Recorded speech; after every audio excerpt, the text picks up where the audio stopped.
और भविष्य मालिका में ये भी उल्लेख है कि एक श्लोक आपने बहुत सारा उसको प्रचार करे हो, अब शायद इधर भी वो श्लोक आप सुना सकते हो। भविष्य मालिका में यही लिखा है, हेला हेला बोली मही उछुड़ब हेलारे काटिब दिन, हरि भावरस केही न बुझिबे कर्म कांड लीन।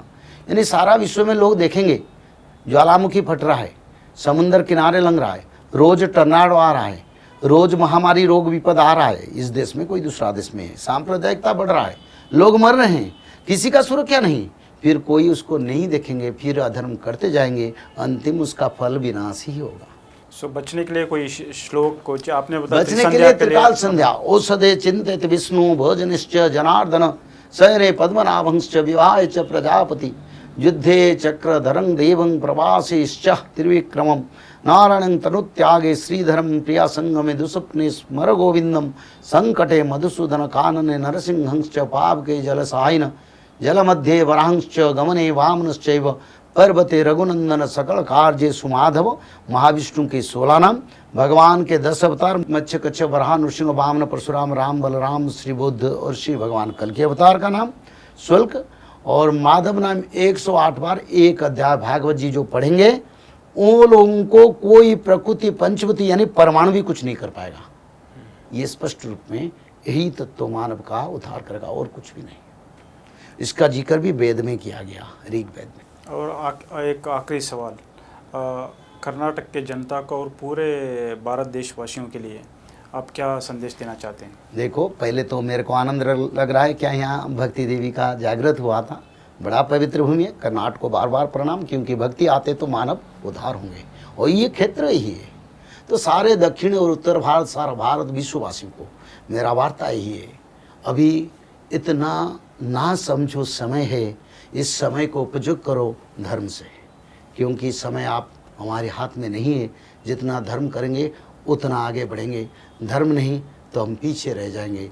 विनाश का समय आ रहा है, बड़ा विनाश होगा। 3rd वर्ल्ड वॉर में सारा विश्व का 3 भाग लोगों का विनाश होने की समय आ रहा है। तो इसी समय हम भगवान के शरण में जाना चाहिए, माधव नाम भजना चाहिए, भगवान कल्कि के चरण में जाके भविष्य मालिका को पढ़ के आने वाले सत्य युग को बनाने के लिए सब मिलके वानर सेना जैसा काम करेंगे। सारा भारत में शांति आएगा और फिर भारत सारा विश्व में सनातन धर्म को प्रतिष्ठा करेगा। पंडित काशीनाथ मिश्रा जी, आप कह रहे थे कि पूरा पृथ्वी का जल्द से जल्द विनाश हो जाएगा। अभी तो तंत्रज्ञान इतना बढ़ गया है कि जब फ्लड आएगा, जब ज्वालामुखी आएगा, जब भूकंप होगा, इसका पूरा इंफॉर्मेशन एडवांस में मिल जाता है। सो इसीलिए जो भी सरकारें हैं, जो आम जनता है, उनका सुरक्षता के लिए बहुत सारा मेजरमेंट ले लेते हैं। सो ऐसे में आप कैसे कह सकते हैं कि 2026 यानी 2029 तक पूरा पृथ्वी का विनाश हो जाएगा? देखिए, मैंने पहले से बताया 2032 युग परिवर्तन का समय, सत्ययुग का आगमन, और ब्रह्म प्रलय इस समय नहीं होगा, सारा पृथ्वी का विनाश नहीं होगा, धरती को भगवान रक्षा करेंगे और धरती के ऊपर बुरा कर्म करने वाले लोगों का और बुरा कर्म करने वाले तत्वों का अलग करेंगे। तो इसलिए खंड प्रलय होगा। धरती पर जो डेवलपमेंट आज आप बोलते हैं ना, जो टेक्नोलॉजी कलियुग कल का युग है और टेक्नोलॉजी का युग है और सत्ययुग मंत्र का युग है। तो मंत्र शक्ति का जो शक्ति है, जंत्र शक्ति का उतना शक्ति नहीं, क्योंकि जंत्र शक्ति मनुष्य लोगों को कभी भी धोखा देता है। जंत्र शक्ति को रोकने के लिए मनुष्य के पास शक्ति नहीं है। कभी हवा में एरोप्लेन का कुछ होता है तो उसका कोई इलाज नहीं होता है, पर मंत्र शक्ति के माध्यम में मनुष्य लोग आसमान में भी उड़ पाएंगे। मंत्र शक्ति बड़ा तत्व है। एक मंत्र शक्ति में एक परमाणु, कोटि परमाणु का शक्ति जो ब्रह्मास्त्र कहते हैं, उसमें प्रकाश होता था। तो इसलिए ये शास्त्र मालिका में लिखा है, लेखा जंत्र मानव ओलोटी पड़िव तिथि बारन रहिव तेरे दासरथी मृक्ष संहार को निश्चय उदय है।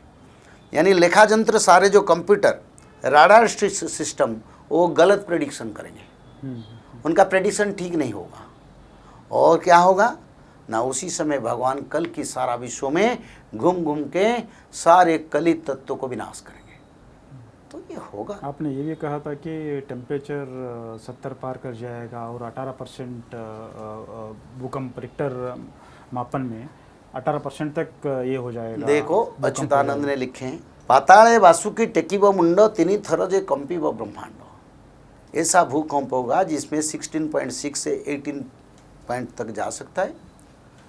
स्वर्ग जेवे मर्त्य होई वरे सुत, पाताल स्वर्ग होइब मर्त्यपुर जेवे पाताल को जीव, पश्चिमे रवि उइब। इससे बड़ा भूकंप होगा जिसमें धरती इधर पूरा पलट जाएगा, यानी पाताल लोक जो है वो स्वर्ग को जाएगा और स्वर्ग लोक पाताल को आ जाएगा, और उसी समय सूर्यदेव पश्चिम दिग में, पश्चिम दिशा में उदय होंगे। 7 सूर्य का उदय होगा। तो टेम्परेचर इतना बढ़ेगा पता नहीं, करीब 72 डिग्री तक टेम्परेचर जाएगा। सभी जगह पर नहीं, कुछ कुछ समय के लिए जाएगा। जहाँ जहाँ पापी हैं, जहाँ पाप ज़्यादा होता है वही जगह पर होगा।